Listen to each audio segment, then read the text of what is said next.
Hello, and welcome back to another episode of the Uncorporate World. I'm your host, Dr. Heidi. Today, we're going to dig into a really exciting topic, the world of nonprofit organizations.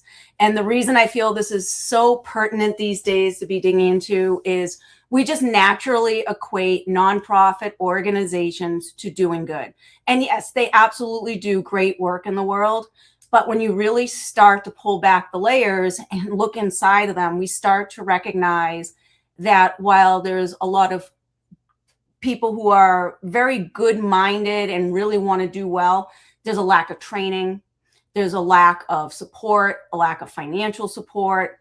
And more importantly, what we're finding is that there is a discrepancy between board management, board policies, and oversight, and what is really going on in the day-to-day to these organizations. And we have over 1.5 million nonprofit organizations right now registered in the United States, and they have control over about $1 trillion in conglomerate. And so that is something to look at. That's something to question and wonder, what's really going on here inside these organizations. And so today we have my lovely co-host Alexis with us again. Hi, Alexis. How are you? Good. How are you? Good. And we have Scott Herceg with us. Scott, how are you? Good. And Scott is an amazing expert in the nonprofit space, specifically in the board management area. And we would love to pick your brain a little bit today, Scott, on Sure. What you're seeing the current trends to be. Obviously AI is a big issue. Are we, is it leading to good things, bad things, indifferent things? So why don't you just maybe tell us a little bit about yourself, a little bit about your background, and we'll kind of go from there. Sure. So my name is Scott Herceg. I am a certified association executive. That's the little CAE here. And that is it's the highest level of professional development for someone who primarily runs membership-based nonprofit organizations. So that's my background. I spent almost 25 years running different nonprofit organizations that were membership-based. I started off with the Boy Scouts of America. Worked for them for a while. Most of my career was spent in the Chamber of Commerce world. I ran a couple of different chambers of commerce in northern Michigan, and one of the chambers that I was with, the Sheboygan Area Chamber of Commerce, was the number one rated chamber for its size in the state of Michigan in, I think it was 2018, I believe it was. So we're pretty proud of that. And over the years, I saw a lot of different boards, a lot of different organizations, a lot of different people on those boards and involved with those organizations. And just like you were saying in your introduction there, Dr. Heidi, there was a huge strata or gap or whatever the right word is, span maybe of knowledge that people either had or didn't have about how nonprofits are supposed to work, how they can work effectively, how they can make a difference in their corner of the world.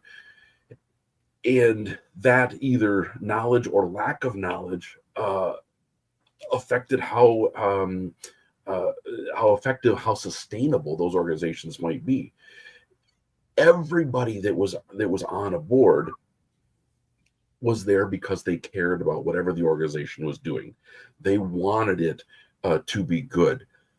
They just maybe didn't know how to make it good. And so over the years, that kind of became my expertise of how to put boards together, how to make them most effective. And then I took a little time off, sabbatical, whatever, early retirement, whatever, and went back to school at University of Purdue University Global, and that's where I met Dr. Heidi. And so that's the little initials that I got here. Master's of Science in Management and Leadership is what I ended up. I went back to school, got my master's.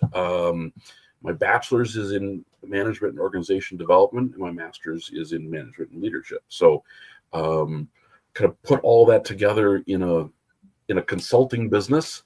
And so now I help nonprofits get their act together, do a little teaching on the side for local community colleges here, and then Dr. Heidi, when she was doing her nonprofit mentoring stuff, I was kind of one of these stable of experts that she would bring in, and we'd talk to people about how to make their nonprofits effective. So that's a huge long intro. They're probably taking up all kinds of tape on this podcast. Listen to me. I don't know, guys, say tape. There is no tape anymore. But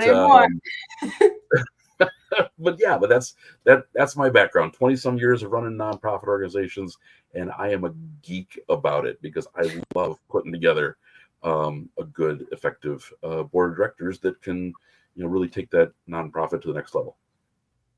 That's wonderful. And I mean, I do lean on you heavily in that area of expertise. And, it's funny. Like, I talked to a lot of my students over the years. I've talked to a lot of nonprofit leaders. And one of the things that resonates, and even just talking to people who are thinking about like, oh, where am I going to place my donation this year? And how do I, make that choice? It's shocking how many people don't realize that a nonprofit organization is pretty much a for-profit organization. And really the only difference, other than the tax exemption, is that you're not answering to shareholders and stockholders and things like that. You're answering to donors and investors on that side and grant funders, and it's just a different spectrum. And then it's what you do with the profits, right? So nonprofits have to reinvest back into themselves. They can't be like sending out big bonuses to the CEO of the company. But other than that, they need to have structure. They need to have HR. They need to have leadership. They need to have the budgetary dollars in place. And it all begins, even for profit, it all begins with having that strong board of directors and having that diverse group of people on your board that you can lean into and get that expertise from. I know you've put together kind of a good like 5M model strategy without going into like all of the details of it. Can you kind of just give like a brief overview of kind of what that is and what that structure looks like? Yeah, sure. Well, and so the reason I kind of put this framework together is because of what we've just been talking about. Nonprofits need to act like a business. They so often you hear, oh, we're a nonprofit, that means we're not supposed to make money. No, whoever says that's an idiot, right? You have to, because you have to do what you just said of reinvesting in yourself and to make that organization sustainable. So people get on these boards, they have the best of intentions, they love what the organization is doing, but they don't know what they need to focus on, right? And so I found that over the years was a pretty common reoccurrence. These people wanted to be successful, they just didn't know how, and they didn't know where to start. So I kind of put together over the years the 5 M's of nonprofit administration and association management.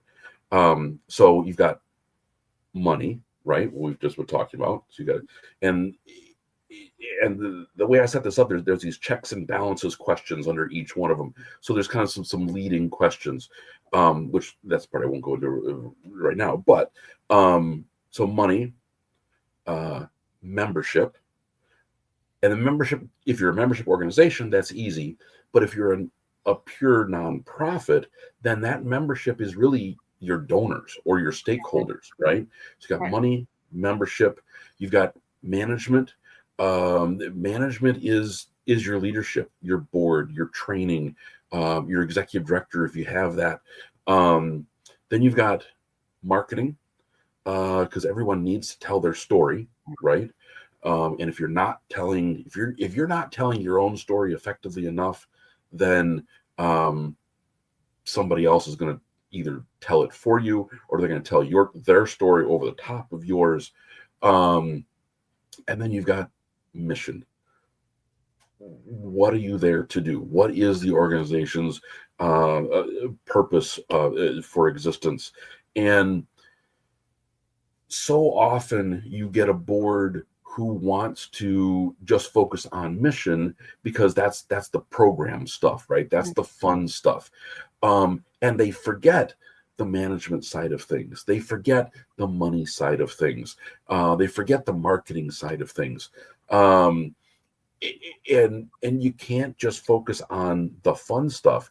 You've got to focus on all 5 of those equally, right? So money, membership, management, marketing, mission. If you're focusing on all of those equally and using kind of those checks and balances questions to make sure that you're on the right track, you're going to be on the right track.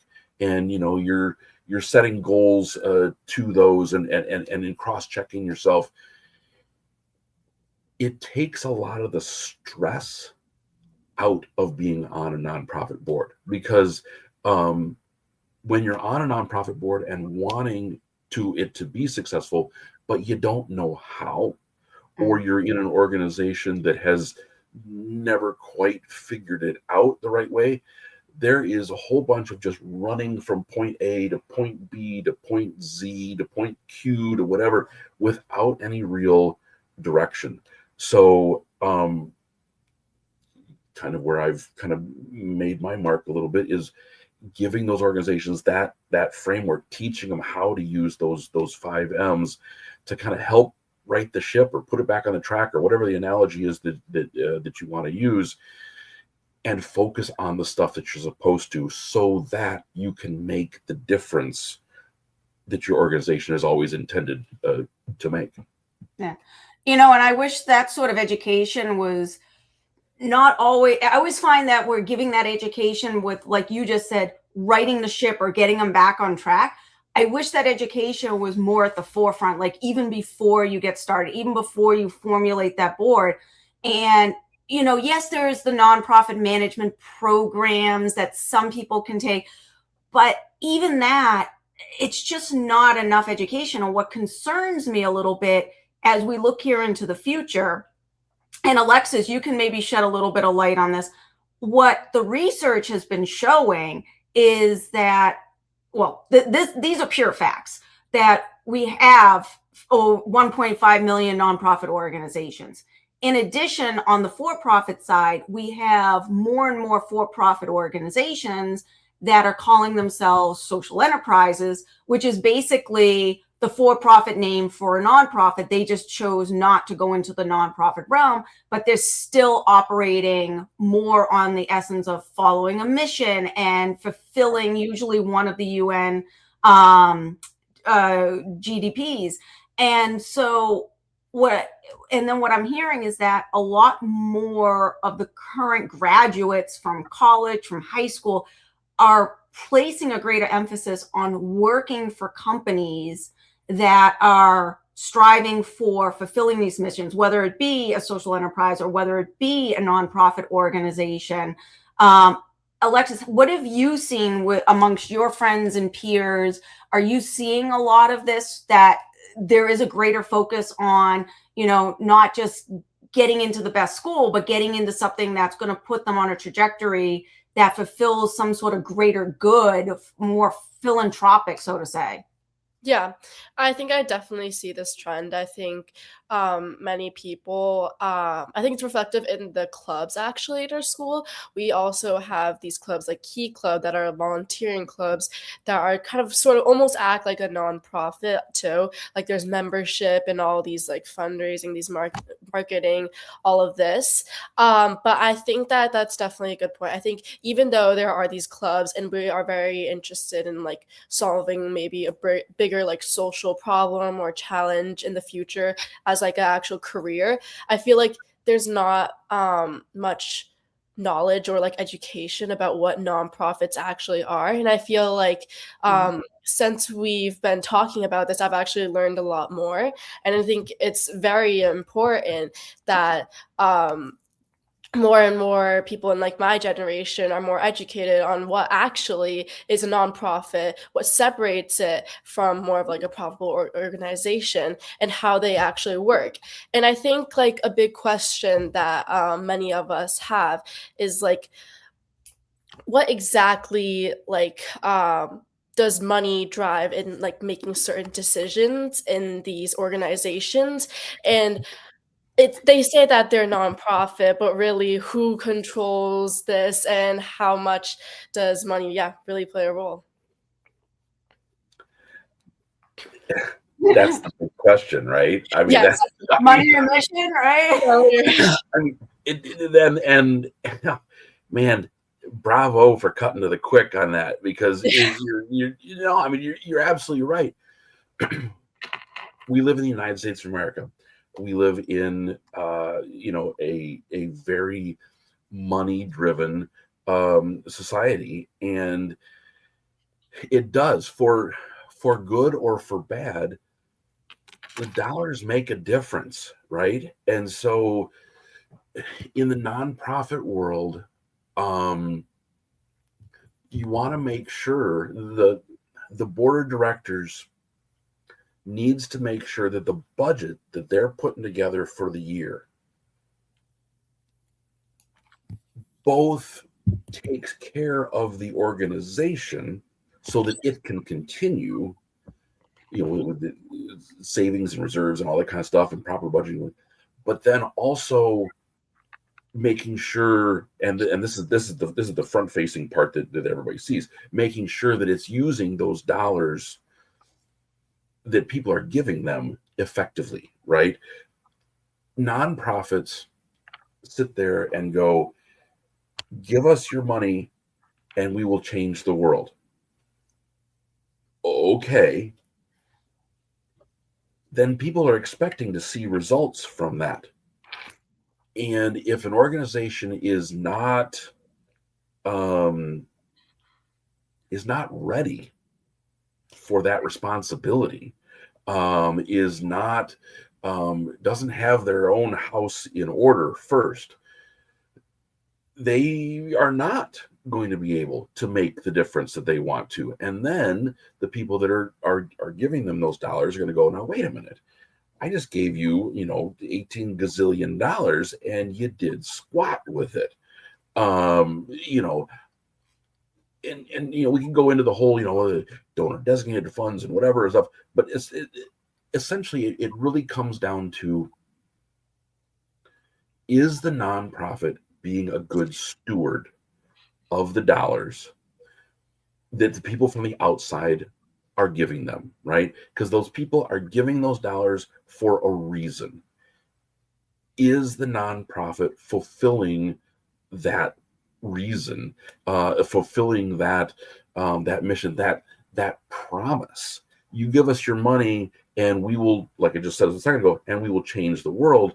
To be able to, that is a noble endeavor, and but it's also one of the biggest handshake agreements in the world, right? I give $1 gazillion to a nonprofit. I'm trusting that they're going to do with it what they say they're going to do. Well, they can't possibly do that unless they've got everything in line and ready to be able to utilize those dollars effectively. Otherwise, they're just spinning their wheels and we're throwing money at them and nothing gets done, right? One other thing, I was thinking of something a second ago when you guys were both talking there. Competition too Many, many times nonprofits will overlap each other, or Yes. nonprofits and for-profit businesses that have this community outreach driver will overlap each other and actually cause more confusion and Mhm. more stress in the community or in the marketplace, because then the donors don't know who to go to. They don't know who to give their money to. Do we give it to the nonprofit? Do we give it to the for-profit who says they're gonna do something amazing? What, or do we give it to the other nonprofit that looks very similar to the first nonprofit, but this another nonprofit has prettier spokespersons or whatever, or have a bigger gimmick or something, and we end up competing with each other rather than trying to make sure that we are doing what we all originally set out to do, of change the world. And that's extremely stressful and can be very heartbreaking in some cases. When two nonprofits just butt into each other because they didn't talk to each other in the first place, and then nothing gets done, and that's really unfortunate. And what's interesting, Alexis, too, is we have seen a little bit of a shift, I would say, not even within the last decade, probably I would say within the last 5 to 7 years. Yeah. There's donor-directed funds now. And so what that's really doing is it's taking all those questions off the table for the donor. So they would go to somebody like Fidelity Investments here in Boston, and they would give them their donation, and they would entrust Fidelity, who's an investment firm, to put it into this donor-directed fund. And nonprofits can apply to be part of that directed fund. So not Fidelity, who's a fiduciary third party, they're doing the due diligence and making sure the internal alignments are there. There's audited financials. And so there's almost this like assurance, okay, if you put your money into this fund, it's going to be divvied up to these different nonprofits. We're going to make the decision. You're not going to make the decision on where it'll go, but it will go. And at least it's going to a nonprofit that has been vetted. It's still a little bit new to the marketplace. There's still plenty of people who are direct donation.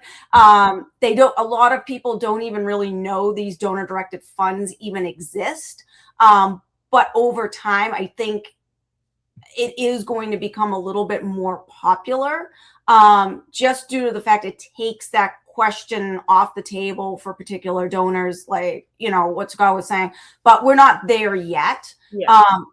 On the flip side of things, for your generation thinking about going into these type of industries versus going into more traditional industries, like just sticking like finance, accounting, marketing, going into healthcare, if you're taking that more philanthropic route, what people need to recognize is that you're putting your desires, your wishes, your values, your ethics into the equation.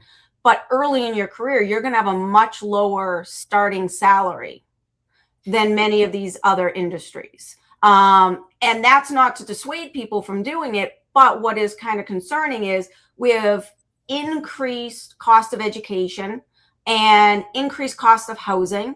Basically, let me just sum it up for y'all. We have increased everything across the board. You're graduating fully in debt with college, having to look at, probably an apartment that in this area, if you're staying in the Boston area, you're easily looking at, a studio apartment is going to run you around $2,000, and that's on the cheap.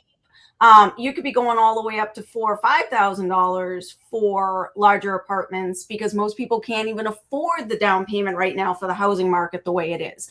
And then the cost of living, the cost of groceries, and we're just talking basic needs. I'm not talking taking a vacation, luxury. I'm talking your basic needs of living. And so you really have to question, do you have the ability to walk out of a college education and even think about taking, an entry-level job in the nonprofit philanthropic sector, knowing that you might not even be able to cover your basic needs for living? that is something we've seen. So that's why we're seeing two things happening. We're seeing a lot of people who are either working a full-time job and then they're still working at the nonprofit. And so that is challenging because now your demands, your time, everything's going which way. And the nonprofit that's hiring you, yes, they're grateful for your work, but anytime someone has dual roles, there has to be a break where this one stops and this one begins. And you can never really grow fully in either one because you don't have the capacity to do that. And that's kind of the reality that you're facing when we're talking about working in the nonprofit sector. And a lot of people, there's millions of these smaller nonprofits that are working on a strictly volunteer basis. And, how do you get traction across something like that? And we won't even begin to talk. Scott's going to get me off on this one here. The competition. Everybody and their brother wants to start a nonprofit and do this.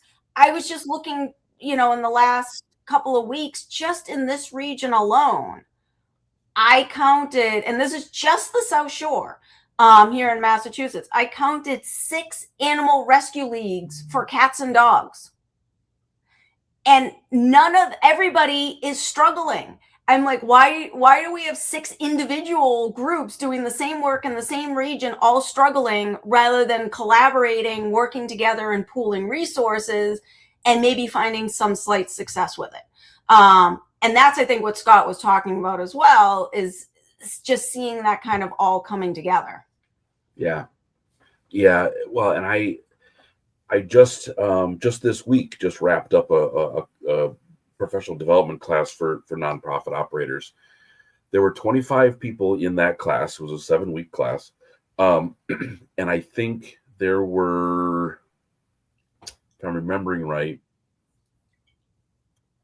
2, maybe 3 that were paid professional staff for their organization. Everybody else was a volunteer, right? They had a regular real job and they were on a board, or they ended up becoming president or whatever, whatever. And the and if I know you guys are in Boston and everything, so we're in northern Michigan, in Michigan here, we've got a couple of larger cities downstate where I'm way up at the top, up by Straits of Mackinac and everything. The nonprofits in my area, they're almost all volunteer. My peer group of professional nonprofit operators is extremely limited, and pay wise, we here in rural northern Michigan, a nonprofit professional that's going gangbusters here is probably still $20,000 to $30,000 less than a nonprofit professional peer in the Detroit area or Grand Rapids area or Lansing area, our larger cities downstate. There's another interesting thing that's happening with nonprofits right now that really is right on for you, Alexis, and your generation. There's a real generational shift that is going on. We've got 4 generations right now in the working world. You got the baby boomers, you've got Gen X, you've got the millennials, and then what are you guys? What, Gen Z? Is that right? I think something like that. But each one of those generations looks at belonging to a nonprofit organization so dramatically different that it's really hard for people to get on the same page and to have a good age strata on a board of directors. And so, because you take the 2 different ends, right? The baby boomers, they were told, thou shalt go and join because it is the right thing to do. Period. Right. And then they would go and they would sit in meetings or committee meetings or whatever, and everything paper and all that kind of stuff. And I'm guessing a little bit here, Alexis, but you guys can change the world in 2.5 seconds by doing this with your thumbs, right? And I know that sounds a little cheesy, and you guys get a bad rap for it all the time and whatever, but no, man, I in my classes, I'm always talking about, the kids have got a bigger opportunity to make a difference than we in Gen X or our parents in the boomer generation ever did, because you guys can do it instantly like this. Okay, now that causes a problem sometimes because if the boomers and a little bit of us Xers are in charge of the organization, we want to still sit in our meetings and we want to still have our committees and whatever. You guys and the millennials too look at that and go, that is absolutely ridiculous.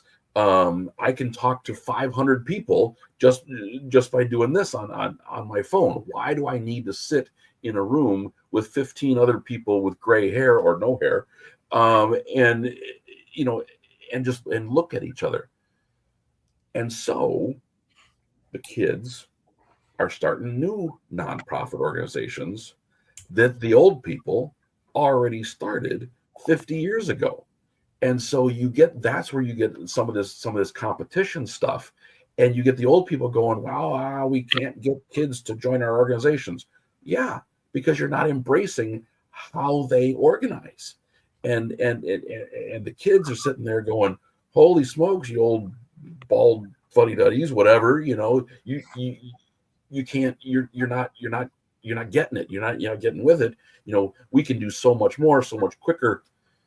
Man, if those two sides of that spectrum can ever find a way to get together, because you've got the organization and the structure and the sustainability that the boomers and X are used to, with the instantaneous earth-changing energy that the millennials and Zs have. If there's a way to harness that stuff together and not fight and not call each other names and stuff and whatever all the time, man, we'd be making a lot more difference in the world. All right, Scott, and we don't care about anything. So, all right, I have to ask this one. So, I agree with what you're saying, and I think if the two forces can unite, it would mean great things. Yeah. Regardless of generation, though, I think one commonality across all of them is just back to the foundation of what we first started talking about, was just the lack of education and knowledge of how to really run the nonprofit. So whether you're doing it at lightning speed or you're running with the snails and doing pigeon mail, that you like that one. Yeah. You're still dealing with that fundamental crisis of no one really knows how to run it. So here's where I'm going to go with the little type-a-roo here. What do we do about this? And it's not just this generation, because I'm working with nonprofits who are definitely not in Alexis's generation, who are saying, well, we're going to fill that knowledge gap by just asking ChatGPT and just pummeling it into social media. And we're going to take the information that's coming out. We're going to even have it do legal contracts for us. We're going to have it put our bylaws together. And I'm only saying this, and I'm not naming names, because I'm watching organizations doing it.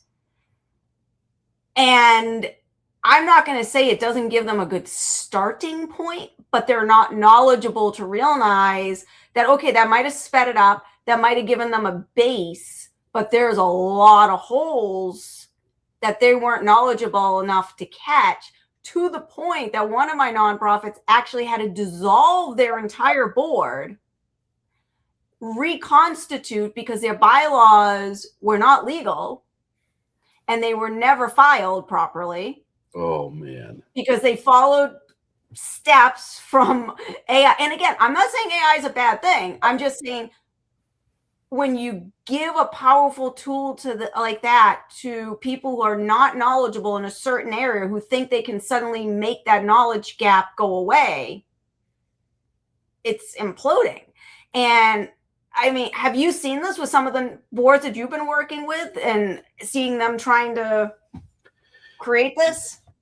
Yeah. So, and actually, I I just had one a couple weeks ago. So, it was a community clinic, and they had some bylaws that were written 70s, 80s, maybe somewhere in there. And they came to me for a review of their bylaws. Okay. These bylaws, woof, they were rough, right? I mean, there was all kinds of stuff missing. And so then the lady that had come to me, she's probably early 30s or so, I think it is. And so she and her friend, who are trying to revitalize this nonprofit, went into ChatGPT and pulled out, had AI put together this new version of bylaws. Okay. Now, honestly, the new version of bylaws was better than the old one. Okay, so great. But there is a level of practical application. There's a level of experience. There's a level of reality that wasn't present there at all. Yeah, it was better, but they didn't know how then to use them and how to utilize them. And it had spit out a whole bunch of words, but they didn't really know what those words meant, and how to turn them into a tool for the organization. And so I still had to go through and kind of scrub it out and make these suggestions and those suggestions and whatever. And they're still working on getting a final version. But it's, and this may sound cheesy, I don't know, that human element still needs to be there.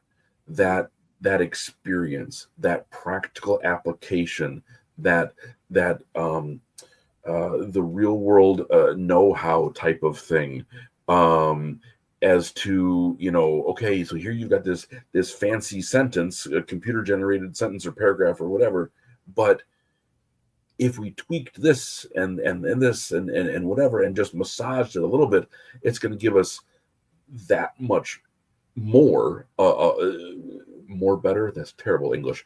That would, We'll come back to class. I might have to flunk you back. That's good thing this is not the uncorporate English word or something. I don't know. But and I don't even know if I'm articulating it well or not. But it's, I think you're right on there, Dr. Heidi. It's a good tool. It's a good starting point. But there has to be that next layer, that next level, that the depth. I don't see the depth in stuff that comes out of AI or ChatGPT or whatever. And it's that human element, I think, that adds that depth that is extremely important to have in the mix. So if we lived in an ideal world, how do we solve this problem? How do we educate people? How do we fix the nonprofit sector to ensure that the people running it have the information and the knowledge they need? Like let's say we live in a utopian society. Like how do we fix this problem? Shoot, Doc, if we had the answer to that, you and I'd be out of a job. I know, right? And here's the 9 times out of 10, it's not even that a lot of them don't want to learn. it's a lot of them don't want to pay to learn, or I don't want to say they don't want to, they don't have the funding to even pay to learn. So it's like, you try to help people, but the resources aren't there. Well, and you get the attitude sometimes that training is extra, or we'll call a consultant, but after we've got everything all figured out. Well, wait a minute. that's completely backwards, right? Or we'll send all of our people to training, but we need to get this stuff fixed first. Well, okay, it's the training that's going to give you the tools to fix the stuff that you need to fix. So you're absolutely right. You've got to have training on the front side, and what we see all the time is training coming maybe on the backside, or maybe not at all, because it's almost like a ready, fire, aim type of situation, right? So really should be ready, aim, fire, but you've got ready, fire, aim, and people kind of running around trying to fix the stuff that they messed up that they could have learned how to do right the first time, and they're trying to fix it later on. So, man, how do you, the importance, and there's not an easy fix, right? Because it goes, some of it goes back to human nature. The importance of knowing what you don't know. I want to make a difference. I want to join a nonprofit board, but I don't have a clue how to be effective. Okay. Go get some training, go get some education, go get some, but that's not what happens. People jump in with 2 feet and have a bad experience. And then that bad experience compounds on itself, and then it starts to affect the organization, and then the whole of being on a board is considered suspect and whatever, and it's almost like this terrible revolving cycle of revolving merry-go-round of no end. I mean, I would love to see, even just in the higher ed space, just see when you pick out your track, like you're doing your MBA and you have to pick a track. Why don't we have a nonprofit track on there? Like, if people want to go in that direction, if we can go into marketing or finance or this, why is a nonprofit one of them as well? I mean, I think that's right on, because I mean, like I said in the introduction, my bachelor's is in management and organization development. Okay. And organization as in for-profit organization, really. And even, the master stuff that I did with Purdue, very corporate oriented, very for-profit oriented. Yeah, there was some element here and there of nonprofits, but it's almost like the nonprofit aspects is kind of sprinkled in there as seasoning or salt and pepper or whatever. It's not the steak. It's not the main dish, right? And being a nonprofit professional is not always seen as a profession. And that's problematic too. So I'm right with you there, Doc. If there was a way, and there are some schools out there now, and don't get me wrong, there are some schools out there that have nonprofit tracks and whatever.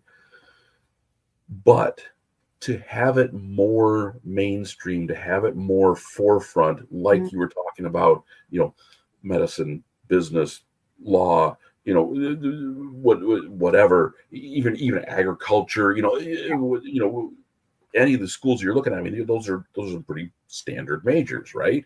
Yeah. Where's the nonprofit major? Yeah. And that could be a game changer for the nonprofit world.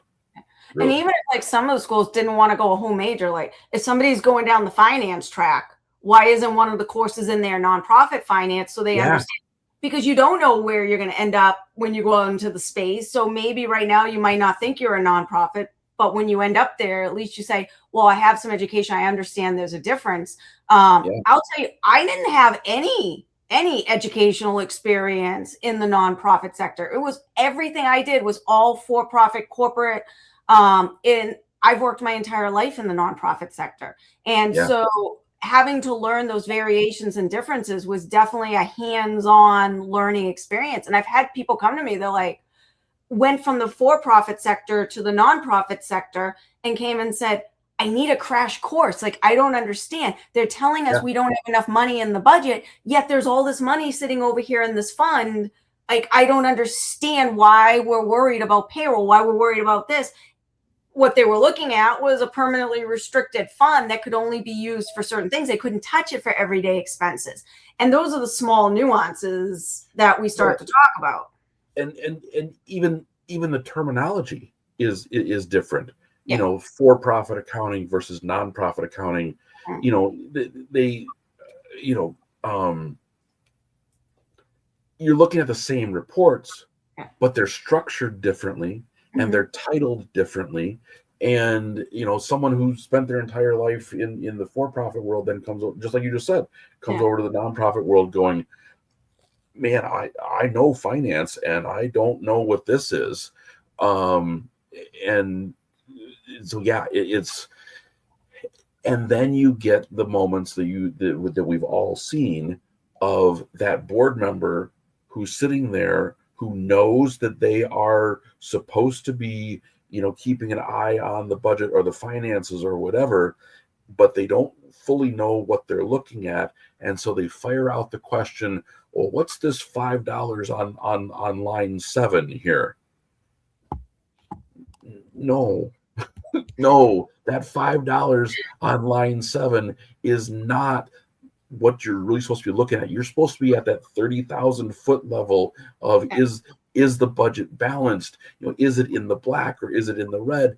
But they all, if they don't know what they're doing or what they're looking at or whatever, they all just launch out these questions and minutia nitpick budgets and things, and that's really not what they're there for, and that really doesn't move the needle at all, other than to stall it and make everybody frustrated.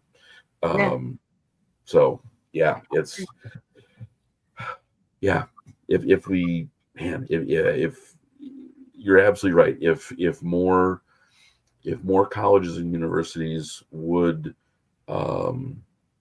realize the importance of a comprehensive education on nonprofit operations, what would the world look like? It could be really cool. Could be. Heavy stuff, Scott. Heavy stuff.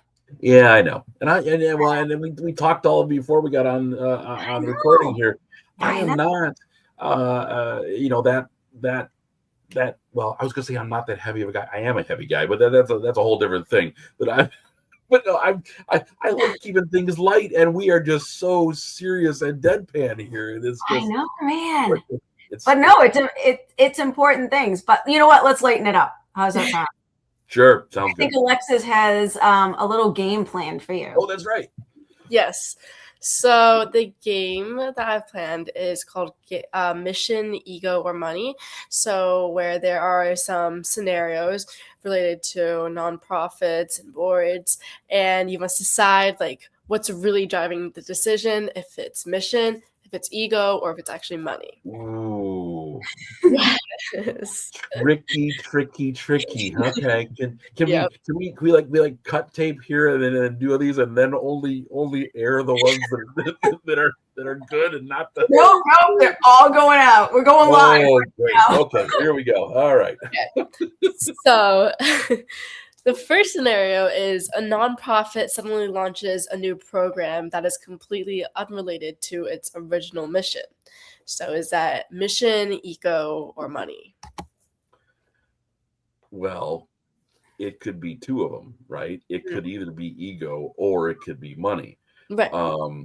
If they're strapped for cash and they think they're gonna, get a whole bunch of influx of cash by launching this new thing, then okay, fine. It could be ego, as in we're amazing, we're gonna do whatever it is that we want to do. Both of those are bad choices to make. Yeah. You need to know what your mission is, stick with your mission, and know that it is okay to say no if someone's asking you to get off your mission, because in that case, you've got mission creep and you could start here. And then you said yes to this. And so now you're over here. And then you said yes to this. And so now you're over here. And then, and now you're so far away from your original mission that you're not effective at all. Yes, definitely. Okay. Did I Okay. get it right? Was that the right answer? Oh no, there's no answers. There's no answers. I would argue I'm a professor. There's always an answer. I'm going to be honest. I would have said mission on that one. Oh. Really? Yes. Okay. Well, the second scenario. Wondering why, right? Yeah, why? I went solely on they chose to do something that went against their mission. Okay. And so regardless, yes, I agree. It could be ego too. Somebody wants to push something through. They ultimately are doing it because they want to get money. But at the fundamental root of it, I feel like if we're talking, what is the largest premise there? To me, it's mission creep. Okay. Oh, I gotcha. Okay. I think it all just depends on which perspective. But yes, the ego, I mean, it could be all three, right?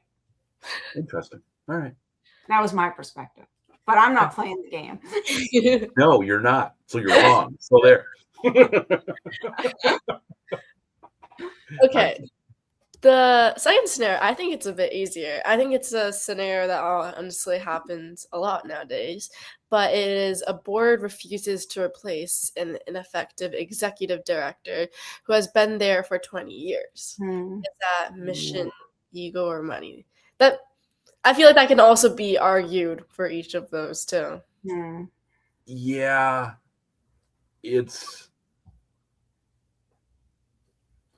I'd go with a fourth one. I'd go fear. Sometimes, and these are tough decisions, right? Yeah. Sometimes you just need to fish or cut bait, right? You just need to make a decision. And now you said executive director in your scenario. Okay. Could also be the board chair or the or board president or whatever, because those two leadership roles, they each do something different, but they each have a tremendous influence on the organization. So it could be either one of those positions. And if the board is afraid to make a change in either scenario because of something, right? Then they're just being held hostage. And you get, presidents for life, or, executive directors for life, or whatever. And you become stagnant, and you're turning your wheels, and you're not able to make those tough decisions. You're not going anywhere. And so you as difficult as it might be, you need to kind of swallow that fear and make the right choice for the organization, because it should always be what is best for the organization, not necessarily what's best for the individuals. I say in my class all the time, there are many, many times in 20 years of running nonprofit organizations that Scott Herceg, the person, may or may not have disagreed with Scott Herceg, the executive director, and it was always Scott Herceg, the executive director, that won out in those situations, because that version of Scott was focused on the organization. Scott, the individual, that really didn't matter in those situations. So I'd go with answer, was it C or A, B, C, D? Answer D is fear. I like that. Thinking outside the box. Okay. Scenario 3 is an organization spends more on fundraising events than the programs themselves. Is that mission, ego, or money? That's ego. Because I had this situation. What do you I'm just laughing because I've had completely different reactions to every single one of these scenarios. Hey. So, now see here, you invited me on here. Whose game is this? Well, no, the reason I said that. What? The reason I say that is because we actually had that situation. It was in Sheboygan, and there was a community festival that we would produce. There was also a fundraiser for the Chamber of Commerce, and we struggled with it every year. And there was all kinds of time and all kinds of energy, and the budget was many times barely making what it was required to make, because we were putting so much money into it to produce it. Now, if you got a strategy for that, the whole lost leader thing and whatever, and okay, fine. But then COVID hit, and we were not able to have that festival. And so we didn't have all that production expense. And we were really nervous, going, oh my gosh, we don't have these fundraising events. How are we going to maintain our budget? I kept waiting for the bottom to drop out of the budget, and it never did, because we didn't have all those production expenses. And we had a conversation with the board of directors going, hey, what if we cut some of these things out, because they're taking staff time and they're taking dollars and whatever to produce, and we're not getting a whole lot of it back, and it's keeping us away from doing the economic development type things that our community really needs. We're putting a band in the park and a beer tent and whatever. Okay, great. And we've got a downtown that's falling apart. So I mean, can we influence and rebuild downtown and cut the beer tent? And the debate was all about ego, because we had board members who were saying, well, yeah, but if we cut off this festival, what are people going to think of us? Are they going to see that as a failure of the Chamber of Commerce? We're going to have to really craft a message that we're going to go off and do the stuff that we're really supposed to be doing, and leaving this other thing on the side. We finally ended up making the right decision. We cut the festival. We focused more on the economic development stuff. We got back to what our mission was supposed to be. But the essence of that discussion was all about ego. They're going to think less of us if we cut this thing. I tell you what, we cut it. Nobody cared. It was not this negative generating thing that everybody thought it was good. The board thought this was like a huge decision and could be damning for the organization and whatever, and it wasn't. We crafted the message, hey, we're going to go off and do the economic development stuff. Everybody loved it. And so we were able to put that ego aside, focus more on the mission, and we're ultimately successful, save some dollars along the way. So, there's your money aspect in there too. But it was the basis of the discussion was the ego, and how are people going to think about us? What do you got, Doc? What's your angle? You gave such a spectacular example. I agree now with you with ego first and foremost in that scenario. But originally I was going to say money, because what I've seen in my scenario is that people keep doing events in the hopes that suddenly this is going to be the year that,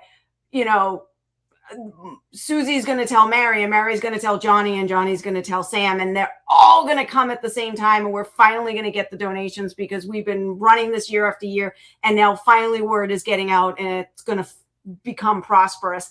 And 9 times out of 10, they're just on that hamster wheel that never happens. But again, it kind of goes back to, but again, one could argue there the ego as well, that nobody wants to admit failure, right? And that's you're exactly right, and that's what we thought every single year. Oh, we got to get a bigger band, and we got to have more information, more activities and whatever. This is going to be the year. This is going to be the year that it's going to explode, and it's going to be whatever. No, it never quite did, and it was the right decision in the end to cut it. But man, were we afraid. Is that the last one, Alexis? Yes, last question. Okay, I wasn't sure if we were at the last one or not. So, how'd I do there, Alexis? Were those okay? Were those good? I think it was good. I was convinced by the story. I also think it's ego. Yes. Okay. Cool.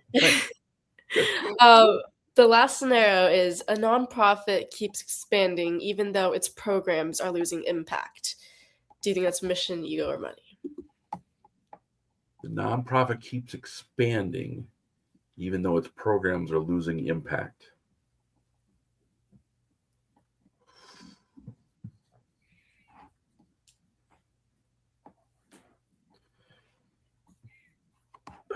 That's I gotta have a timer. Ding, ding, ding.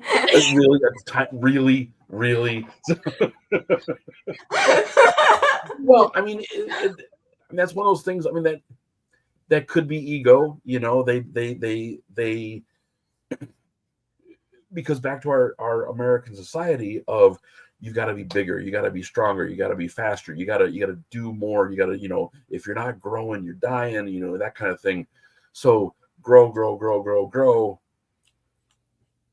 But then at the same time that you're growing, you're watering it down, you're watering it down, and you're watering it down. So what are you really doing? So I mean, it does. It has elements again of two of them, at least in my mind, mission and ego both.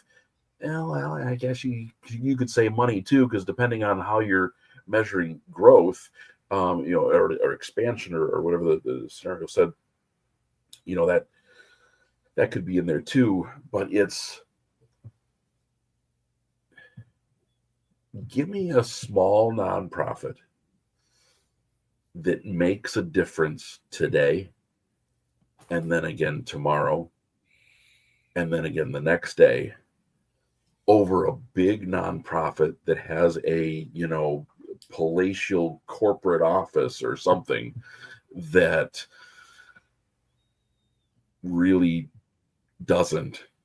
I'll take the small guy every day, and without getting into specifics,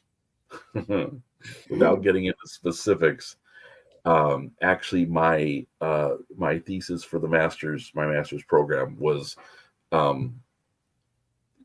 slightly on this same topic, and an organization that had grown so much that it forgot what it was originally for, and had a pretty significant amount of corruption and wrongdoing at the national level, and they appear to now have seen the error of their ways and are getting back on track. But it was really dicey for a while, and I thought they were going to implode and fold, and they didn't. And the history is still playing out, and we'll see how it works out. But I think it was an example of something that had grown so much and read too much of their own press, and got themselves in trouble. So it's a little bit of all three. I think, at least in the scenario that I'm thinking of, it's ego, 100%. But there's really elements of all three, depending on the real world scenarios. That was a good answer. How'd I do dancing around and not revealing what that organization really was? You did really good. I'm sure if anybody's been paying attention on the whole podcast here, that you might have figured out or have an inkling as to what that large national organization that had all kinds of trouble. Don't they all? Is now a lot of its ways might be. But no, I mean, those were all good scenarios. And I mean, the reality of it is, I think for all of those scenarios, you're really looking at all three of those things. Obviously, one blatantly kind of highlights itself more than the others, but it's like the chicken or the egg. It's like, there's always some ego going on. There's always some mission situations going on, and they're always chasing the money. And when they're not chasing the money and they're doing things that they're not, there's always some sort of level of ego or something happening. So, and that's where we kind of started with when you started introducing me. You know, the 5 M's, they're equal, right? Money, membership, management, marketing, mission. They're equal, all up and down. You've got to focus on all 5 of them. So same thing with your scenarios here. You know, if there are elements of all 3 of those things, just because that's the nature of organizations, it's the nature of nonprofits. There is an element of all of those in all of that, and the organization that only focuses on one of those to the detriment of the others really does it at their own peril. So you've got to be balanced. You've got to understand we need a little bit of this and we need a little bit of that, and we need to focus on this, and we can't forget about this thing over here. You know, if you're ever going to hope to be sustainable. I agree. That's all I have to say. I agree. Scott said it all. Really? Is that ever the case? I can say more. I'm a long talker. You know, I love hearing myself talk. Oh boy. Well, thank you, Scott. We greatly appreciate your time this evening. We really appreciate you being on the show and kind of shedding some light on the current affairs of things. And I don't know if we came to any solutions, but hopefully maybe we can educate some people in the world a little bit. Well, and thank you. I think this is fantastic. It's been fun, and you're right. It's an important discussion because people want to make a difference, and they want to be good at making a difference, and the only way to do that is to know what you're doing, and get that right training and have that right framework. You know, to be able to allow yourself to make that difference. So that's what I think, at least. Well, thank you again, Scott. We appreciate it. Thanks a lot. I enjoyed being here. Appreciate it.